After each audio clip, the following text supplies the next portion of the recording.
Une histoire qui force l'admiration à présent, celle de Philippe Croizon, cet athlète amputé des 4 membres connu pour ses nombreux exploits sportifs. Il est venu présenter lundi à Rouen et à l'initiative de son sponsor normand, le Buggy. Il sera piloté par ses 2 fils, Jérémy et Grégory, lors du prochain Dakar. Oui, l'homme de défi avait lui-même disputé la course en 2017.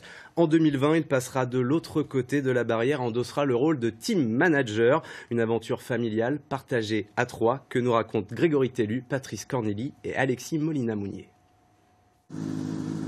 La veille encore, le bolide fonçait sur les plaines boueuses d'un rallye en Picardie. Après une nuit au garage et un arrêt à la station de lavage, le buggy de la famille Croizon se dévoile sur le bitume rouennais. Dans l'habitacle, Jérémy, dans le rôle du team manager, son père Philippe, comme un avant-goût de Paris-Dakar. C'est mes 2 garçons qui m'ont dit « Papa, t'as amené des aventures partout à travers le monde et on aimerait mener une aventure avec toi, papa. » Et ils sont très malins, ils m'ont dit « On a bien aimé quand t'as fait le Dakar. » Donc le message a été intégré tout de suite. Je leur ai dit « Ok, on va l'amener ensemble, cette aventure. » Pour comprendre l'histoire de cet attelage, il faut remonter aux sources mêmes d'une motivation, celle d'un ancien ouvrier amputé de ses 4 membres il y a 25 ans. Après des années de dépression, Philippe Croizon s'accomplit dans des défis sportifs hors du commun. En 2010, il traverse la Manche puis relie les 5 continents à la nage. En 2017, il s'engage sur le Dakar au volant d'un buggy adapté. C'est son filet, ouais. Là, c'est vraiment à l'arrache, là. C'est un exploit qu'il vient de réaliser. Philippe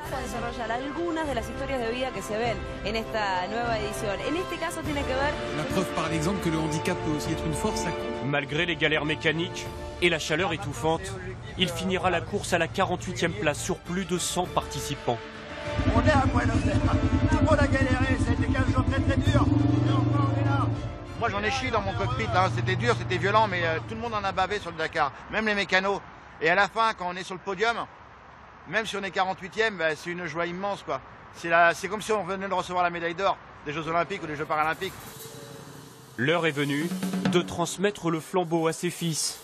Dans le sillage de leur père, les frères Croizon doivent tout apprendre. Apprivoiser cette machine de 230 chevaux et 800 kilos. S'entraîner et se frotter aux exigences du rallye raid. Mais l'expérience de conduite de leur père leur sert déjà d'atout dans l'optique du Dakar. Dès que vous allez avoir un problème, surtout restez concentrés, restez ensemble, restez une équipe.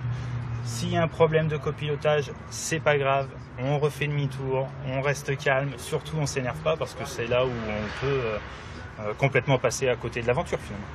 D'accord. Tout système de direction assistée, tout système électrique, pression d'huile.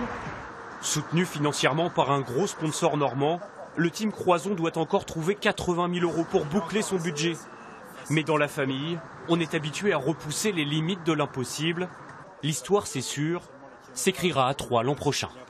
Je vais être dans le bivouac et vous savez, dans le bivouac, on a très peu d'informations. Je vais être le papa qui va avoir le trouillomètre à 0 parce que je sais ce que c'est que le Dakar, je sais les difficultés, je sais le danger. Mais j'ai envie de vivre ça avec eux et transmettre le tout est possible à toutes ces nouvelles générations et de leur dire bougez-vous le cul, quoi. Défoncez-vous, réalisez vos rêves. N'attendez pas que ce soit trop tard, réalisez vos rêves, foncez. Emmener ses fils jusqu'à l'arrivée de ce Dakar qui se disputera pour la première fois en Arabie Saoudite, voilà assurément un autre défi de taille pour Philippe Croizon.